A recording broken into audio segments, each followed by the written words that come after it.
Tag 116 meiner Weltreise oder Tag 1 auf der Gibb River Road.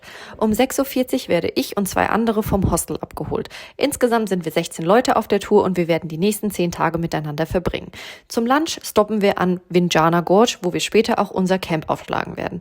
Nach dem Lunch ging es noch zu Tunnel Creek, wo wir wirklich durch brusthohes Wasser laufen mussten.